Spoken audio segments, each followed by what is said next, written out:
कांग्रेस के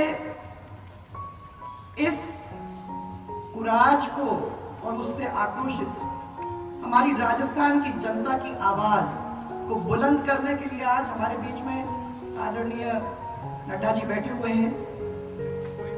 हमारे राष्ट्रीय अध्यक्ष जो इस यात्रा को शुरू करने के लिए हमारे बीच में उपस्थित हैं, वो हम सब की ओर से मैं आज आपका अभिनंदन करना चाहती हूँ आदर से। आप सबको मालूम है कि उनका पग फेरा कैसा है।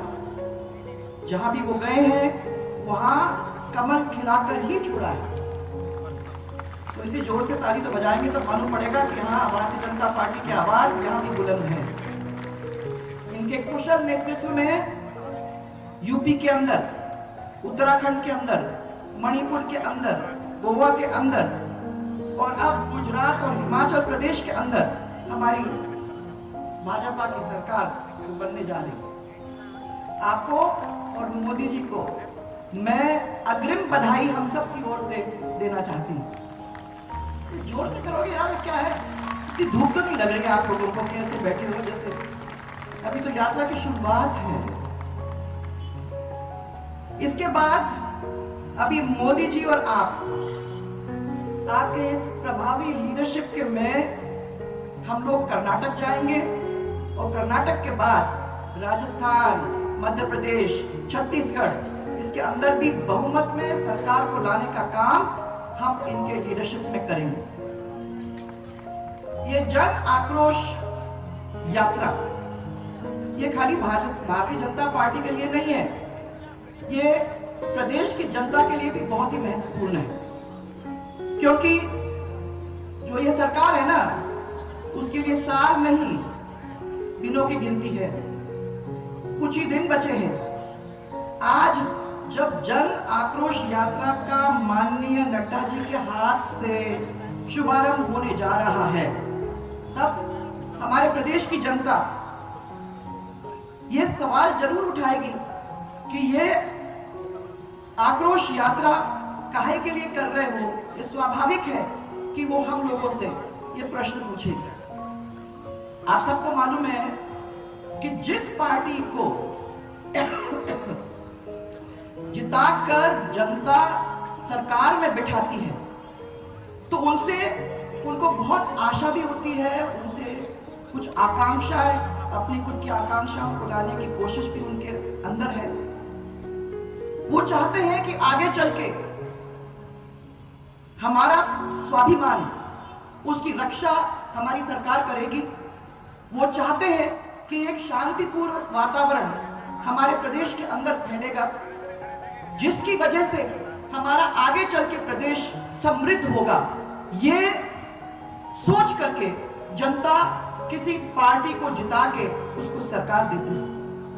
हमने तो ऐसा करने की अपने समय में कोशिश की थी, लेकिन ये इस प्रदेश का दुर्भाग्य है, ये बहुत बड़ा दुर्भाग्य है कि पिछले 4 साल के अंदर जो सरकार सत्ता पर काबिज है यहाँ, उसने तो पहले दिन से ही अपनी विश्वसनीयता को खोने का काम किया।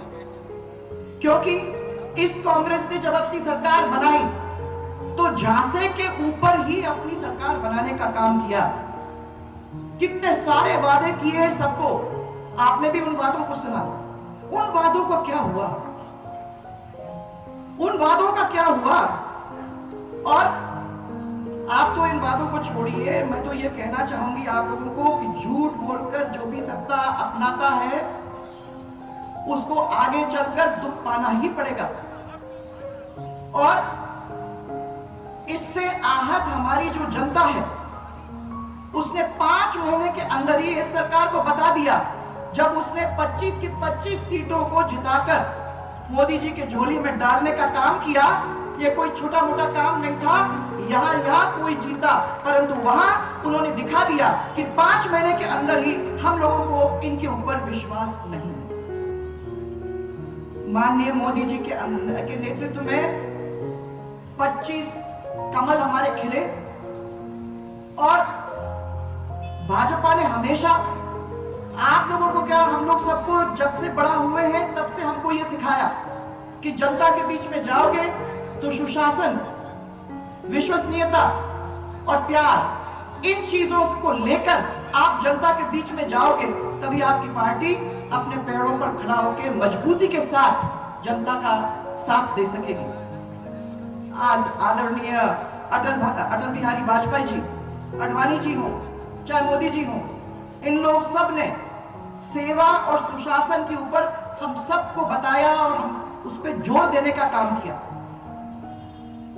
मैं आप लोगों को याद दिलाना चाहती हूं कि 4 साल में सुशासन का तो नाम आप लोग भूल जाओ, शासन का तो नाम ही, निशान ही नहीं है, पूरा शासन ही समाप्त हो गया है।